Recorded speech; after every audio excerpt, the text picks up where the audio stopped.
makes are literally the most important products in the world. I mean, these advanced chips power everything. They power AI, they power your phone, they power your cars, and without them, the whole modern economy would stop. But they're not made in the United States. So for TSMC to move here is a huge, huge development, and we owe that to President Trump's leadership on the economy and Secretary Lutnick as well. And Cece, thank you for coming here. Thank you. Yeah. Thank you, Dan. So thank you very much. A big percentage of chips with this investment will be made now, a big percentage.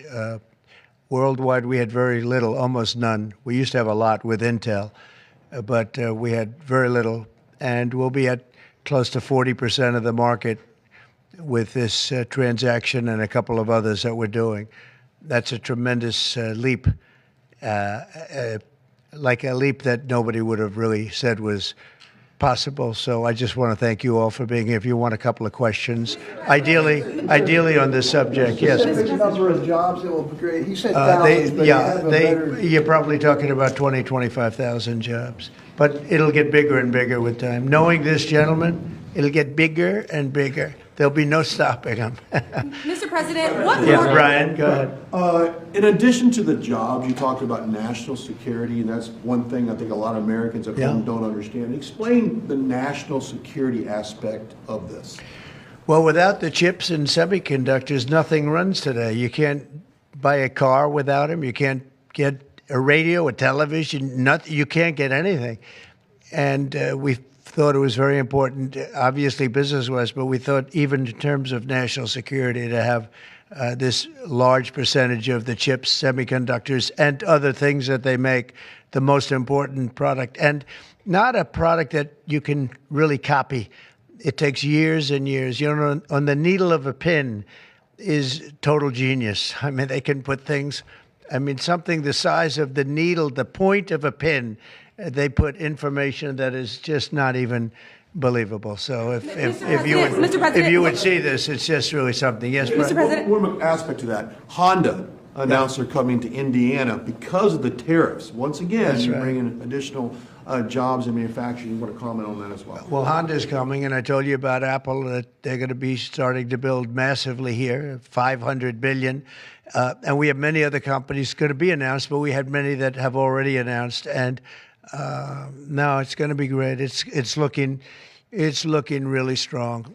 I don't think this country has ever seen anything like we're seeing right now. Now, the tariffs, as you know, will start a week earlier than the reciprocal, which is going to be on a couple of weeks earlier. Reciprocal tariffs start on April 2nd. And I wanted to make it April 1st, but I didn't want to go April Fool's Day, because that costs a lot of money, but that one day. But so we're going April 2nd.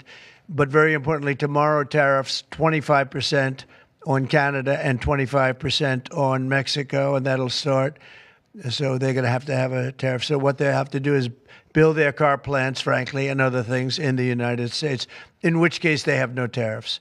In other words, you build, and this is exactly what Mr. Wei is doing, by building here. Otherwise, they'll build, if they did them in Taiwan to send them here, they'll have 25% or 30% or 50% or whatever the number may be someday.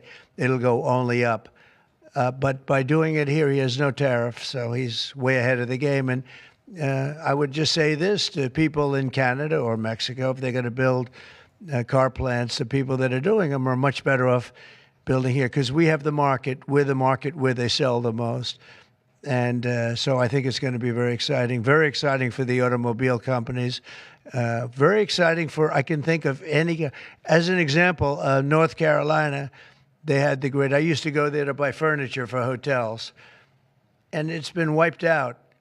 That business all went to other countries, and now it's all going to come back into North Carolina, the furniture manufacturing business. Please. Mr. President, is the Ukraine minerals deal now dead, or can it be revived? What's your... Well, I'll let you know. We're making a speech. You probably heard about it tomorrow night, so I'll let you know tomorrow night. But no, I don't think so. I think it's a great deal for us because, you know, Biden very, very foolishly, stupidly, frankly, gave $300 billion and $350 billion more accurately to a country to fight. and to try and do things. And you know what happened? We get nothing. We get nothing. Just gave it. And if we could have rebuilt our entire U.S. Navy with $350 billion. Think of it, $350 billion. We could have rebuilt our U.S. Navy. So he gave it away as fast as the money could be gone. And what we're doing is getting that all back and a lot more than that. And what we need, it's very important for this business that we're talking about here with chips and semiconductors and everything else. We need rare earths. And the deal we have is we have the finest rare earths. Mr. President, what do you need to see from President Zelensky to restart these negotiations? Well, I just think you should be more appreciative because this country has stuck with them through thick and thin. We've given them much more than Europe, and Europe should have given more than us because, as you know, that's right there. That's the border. This country really was like the fence on the border. It was very important to Europe, and I'm not knocking Europe. I'm saying that they were a lot smarter than Joe Biden because Joe Biden didn't have a clue. He just gave money hand over fist, and they should have been able to equalize with us. In other words, if we gave $1, they should have given. Well, we gave $350 billion. They probably gave 100, but on top of it all, they get their money back because they're doing it in the form of a loan, and it's a secured loan. So when I saw that, which I've known about for a little while, I said it's time for us to be smart.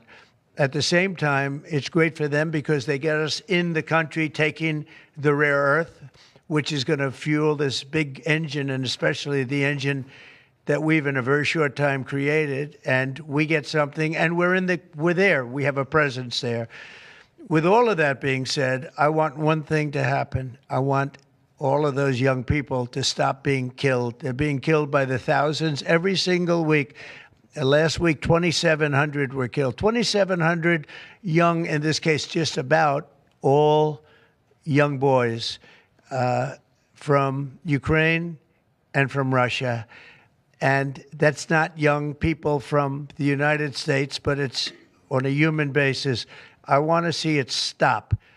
The money is one thing, but the death. And they're losing thousands of soldiers a week. And that's not including the people that get killed every time a town goes down or a missile goes into a town. And I want to see it stop. Yes. Are you considering canceling military aid to Ukraine? And can we get a reaction to what the President just said, that your administration is bringing U.S. worldview in alignment with Moscow's? So this is a deal that should have never happened. This is a deal that would have never happened. And it didn't happen for 4 years. It didn't happen. It was never even close to happening. If I were president, it would not have happened. And October 7th would not have happened in Israel. And inflation wouldn't have happened. And Afghanistan, disastrous, the way they withdrew. Not the fact that they withdrew, but the way they withdrew would have never happened. And we would have had Bagram right now instead of China having it. It was 1 hour away from where China makes their nuclear weapons. We would have kept Bagram with one of the biggest air bases in the world. All of these things happened, and it's a shame. But it is what it is, and now we're here. I want to see it end fast.